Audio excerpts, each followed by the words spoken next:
अस्सलामुअलैकुम। मोहम्मद अज़ीज़ सिद्दीक अपने programme political diaries के साथ हाज़िर खिदमत है। 17 अगस्त 2025 और इतवार का दिन है और 18वीं तरमीम और NFC अवार्ड ये 27वीं तरमीम के लिए बुनियाद रखी जा रही है और इसके लिए कभी कोई इधर से आ रहा है, कोई इधर से आ रहा है, पूरी प्लानिंग के साथ एक ये काम हो रहा है। वज़ारत दाखिला और तरक्याती प्रोजेक्ट, वज़ारत दाखिला का तरक्याती प्रोजेक्ट से क्या ताल्लुक़ है, ये एक सवाल उठा है, इसका जवाब देने की कोशिश करेंगे। एहसन इकबाल, नून लीग और निज़ाम हुकूमत क्या हाल कर दिया है। अच्छा, पहली जो बात करनी है वो सुहेल वड़ाइच का कॉलम बड़ा कंट्रोवर्सी जन्म ले गई है उस पर, और उनके कॉलम को लिखते हुए जनरल ज़िया-उल हक़ के दौर में कई लोग अल्ताफ़ हुसैन क़ुरैशी के हवाले से ज़िक्र करने लगे। जब उस वक्त कॉलम लिखा गया था, वो कहते हैं ये कॉलम उस कॉलम के बिल्कुल करीब तरीन है। मैं उन चीज़ों में नहीं पढ़ना चाहता, मैंने कुछ चीज़ें बड़ा डिफरेंट एंगल टच किया जा रहा है। मैं सिर्फ दो चीज़ों पे गुफ्तगू करना चाहूँगा। एक तो जनरल साहब ने बड़ी ज़बरदस्त बात ये जो कही है कि खुदा ने मुझे मुल्क का मुहाफ़िज़ बनाया है, मुझे उसके अलावा किसी ओहदे की ख्वाहिश नहीं। मैं एक सिपाही हूँ और मेरी सबसे बड़ी ख्वाहिश शहादत है।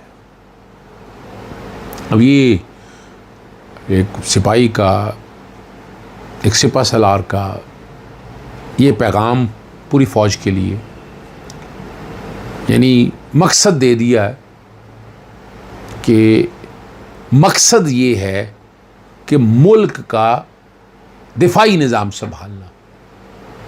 तो ये बड़ी ज़बरदस्त बात है, इस पर तो कोई दो राय है ही नहीं, ना हो सकती है। जो दूसरी बात जो की है उन्होंने, उस पे लोग तरह तरह की बातें कर रहे हैं। जवाब तो आप लोगों के पास है और उसका, और वो ये है कि जनरल आसिम मुनीर बार बार सियासी हुकूमत के तदब्बर और बिलख़ुसूस वज़ीर शहबाज शरीफ 18 घंटे खलूस काम करने को सराहते। और जंग के दौरान वज़ीर आज़म और काबीना ने जिस अज़म और हौसले का मुज़ाहरा किया, उसकी तारीफ़ की जानी चाहिए। जंग और वो तो नमाज के लिए स्विमिंग पूल, वो सारी बातें होती रही हैं, उनको छोड़ा जाए। ये तदब्बर की बात जो है ना, बहुत उंगलियां उठ रही हैं कि क्या तदब्बर है इस हुकूमत में। अब की ले लें 3.5 साल अगर टोटल ले लें आप, यानी 1.5 साल अगर ये लगा लें या बाकी अगर आप लेके आएँ, तो इस गवर्नमेंट ने किया क्या है, इस पर सवाल उठ रहे हैं, बातें हो रही हैं। और 18 घंटे वो काम करे, एक बीमार आदमी 18 घंटे काम करता रहेगा, यानी वो बात कर रही है कि किया क्या है। यानी इस 18 घंटे का रिजल्ट बताएं। क्या मुल्क की मईशत बेहतर हो गई है? क्या डॉलर नीचे आ गया? क्या महंगाई ख़त्म हो गई है? क्या लाकानूनियत ख़त्म हो गई है? क्या गुर्बत ख़त्म हो गई है? क्या महकमा उन्होंने काम ठीक कर दी है? क्या करप्शन ख़त्म हो गई है? क्या लॉ एंड ऑर्डर बेहतर हो गया है? यानी वो लोग सवाल करते हैं इस बात का, मेरे पास तो जवाब नहीं है। यानी मैं समझता हूँ ये शायद अपना सुहेल वड़ाइच ने अपनी तरफ से शायद लिख दी है। और एक बात पे तो बार बार गिला लोग ये भी सवाल करते हैं कि मिलना था तो पाकिस्तान के अंदर मुलाकात होती है, बाहर मुलाकात क्यों की है ब्रसेल में जाकर, और फिर यहाँ आना था सारे सहाफ़ी या एंकर हजरात सबसे मुलाकात हो जाए, ज़्यादा अच्छा जनरल बाजवा मिलते रहे। ये बातें बड़ी बातें रहे। एक सवाल जिसने ज़्यादा कंट्रोवर्सीज़ को जन्म दे दिया है ना, वो मैं आपके सामने, बहुत से मुख्तलिफ लोगों की बात आपने सुन ली है, हक़ और बातिल के हवाले से ये बातें और दीन के हवाले से ये बातें आप आ रही हैं सामने। तो दीन तो नाहक कत्ल की इजाज़त नहीं देता, नाहक जुल्म की इजाज़त नहीं देता, और उस पर बहुत सी बातें उठ रही हैं। और सियासी हवाले से किए गए सवाल पर उन्होंने कहा कि सियासी मसलहत सच्चे दिल से माफ़ी मांगने से मुमकिन है। अब ऐसे भी लोग सवाल कर रहे हैं, माफ़ी किसने मांगनी, और अगर ऐसी कोई बात थी इमरान खान साहब के हवाले से, वो तो गालिबन माफ़ी मांग चुके हैं। उन्होंने बड़ी वजाहत के साथ बात भी कर दी है। कुरान पाक की इस स्टेज पर कुरान पाक की तख्लीक और शैतान के किरदार के हवाले से आयात का मतन और तर्जमा सुनाया। अब उससे वो कहते हैं जिससे वाज़ेह होता है कि शुरू में फरिश्तों को आदम से मसला था। कहाँ आदम और कब रहा रब का निज़ाम चलाने वाला और कहाँ फरिश्ते। और ने इंसान को खुदा का हुक्म और करिश्मा समझकर कबूल किया।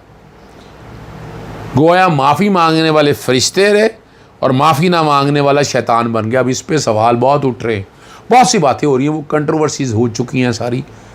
और मेरा नहीं ख्याल है कि ये इस तरह की चीज़ें जो इस कॉलम में आनी चाहिए थी। इससे बहुत सी उंगलियां उठ रही हैं, बहुत से सवाल पैदा हो रहे हैं। और मैं अगली बात की तरफ नहीं जाता यहाँ हक और बयानी। यहाँ तो बात अब उठ के हो रही है कि जनाब नवाज शरीफ और शहबाज शरीफ जो हैं ये फरिश्ते हो गए और इमरान खान शैतान की तरफ चला गया। यानी वो सवाल उठ रहे हैं कि क्या ऐसा काम कर दिया है, कौन सी दीन और शरा की खिलाफ वर्जी की। अब ये सवाल उठ रहे हैं ना यहाँ कि दीन और शरा की कहाँ खिलाफ वर्जी हुई, ये बात हो रही है। यही बात आप पे छोड़ता हूँ, बाकी बातों की तरफ चलता हूँ जिस पे मैंने गुफ्तगू करनी है। ये जहाँ छोड़ दिया आपके लिए, फिर किसी वक्त बात करेंगे इसके ऊपर। 18वीं तरमीम के तहत हर 5 वर्ष बाद NFC अवार्ड जारी लाना लाजमी होता है। गुज़श्ता 1.5 दहाई से ये अमल रुका हुआ। सिंध और खैबर पख्तूनख्वा की सूबाई हुकूमतें मुसलसल एहतजाज कर रही और मुतालबा कर रही कि वसाइल की तकसीम का नया फार्मूला सामने लाया जाए। और वफाकी वज़ीर हसन इकबाल कई मरतबा तजवीज़ दे चुके हैं कि NFC में सिर्फ आबादी को बुनियाद बनाने की बजाय सूबों के मसाइल और ज़रूरियात को भी मद्देनज़र रखा जाए। बात वैसे अच्छी कही है उन्होंने। उनका कहना है कि वो अपनी सिफारिशात वज़ीर आज़म को भेज चुके हैं, ताहम कोई हतमी फ़ैसला नहीं हो सका। सूबों से मुशावरत और मुतफ़क़ा राय से ही मुमकिन होगा। और माहिरीन के मुताबिक पाकिस्तान के हर दौर में वफाकी हुकूमत वसाइल की तकसीम को अपने सियासी मफादात के लिए इस्तेमाल करती है। ये हर दौर में रहा और ज़्यादा हिस्सा उन सूबों को देने की कोशिश करते हैं जहाँ उनकी जमात बरसर इक़्तिदार हो। और बाज़ तजियाकार जो बात इस हवाले से करते हैं कि सूबों के पास अपने वसाइल भी मौजूद होते हैं लेकिन वो उनका दुरुस्त इस्तेमाल नहीं कर पाते और नाकामी का इल्ज़ाम वफाक पर डाला जाता है। इसमें सबसे ज़बरदस्त जो बात है साबिक़ निगरान वज़ीर हसन अस्करी ने की है। उन्होंने कहा माजी में वफाक जमा शुदा टैक्सों का 47% सूबों को देता था, लेकिन 18वीं तरमीम के बाद ये बढ़कर 57% हो गया। इसके बावजूद पिछले 15 वर्षों में नए फार्मूले के तहत कोई अवार्ड सामने नहीं है। अब इनके मुताबिक सूबे वफाक से वसाइल तो लूट रहे हैं लेकिन वो रकूम अवामी ज़रूरत पर कम और सियासी मकासद पर ज़्यादा खर्च की जाए। अब आइन के आर्टिकल 160 के मुताबिक सूबों का हिस्सा किसी सूरत भी कम नहीं किया जा सकता। 2009 में 7वां NFC अवार्ड तय पाया और 2010 में नाफज हुआ, मगर इसके बाद भी किसी नए अवार्ड का इजरा ना होना आइन की खुल्लम खुल्ला खिलाफ वर्जी और जिसके बायस सूबे अपने जायज़ हक़ से महरूम हैं। अब ये असल में ये बात जो मैं कहना चाह रहा हूँ, ये बनाने का मकसद यह है ताकि 27वीं आइनी तरमीम के लिए रास्ता खोला जा सके। मोहसिन नकवी एक और प्रोजेक्ट सामने ले आए। किसी का ख्याल है कि मोहसिन नकवी साहब जहाँ होंगे वह तरक्याती प्रोजेक्ट नहीं होंगे, तो ये गलतफहमी का शिकार है। इस्लामाबाद F9 पार्क में अब जो क्रिकेट स्टेडियम बनाने की सूझी है, जहाँ मोहसिन नकवी, वहाँ फ्लाईओवर्स पुलें सड़क बनेंगे और चटपट पे बनेंगी। और अब प्रोजेक्ट में क्या कुछ होता है वो छोड़ देने सवाल होगा। और मुनीब फरीक से सवाल किया गया कि मोहसिन नकवी ने कम वक्त में स्टेडियम बनाया, वो पहली बारिश में लीक होने लग गया। फ्लाईओवर बनाया, वो भी कुछ वक्त पर बंद हो गया। नज़र आता है मैनेजमेंट में कोताही है, जिस पर उन्होंने कहा जहाँ तक मुझे याद है मोहसिन नकवी ने ख़ुद सीमेंट रेत लेकर नहीं बनाया होगा।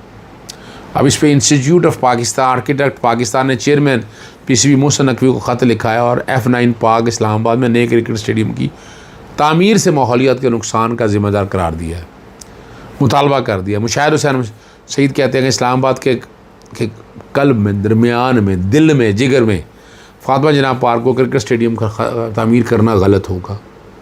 माहौलियाती निज़ाम की तबाही और बर्बादी होगी, सिक्योरिटी के ख़तरात लाहक होंगे और ये बातें वो बड़ी वाज़ेह तौर पर कहते हैं। इजाज़त चाहता हूँ। अस्सलाम वालेकुम। अल्लाह हाफ़िज़। पाकिस्तान जिंदाबाद।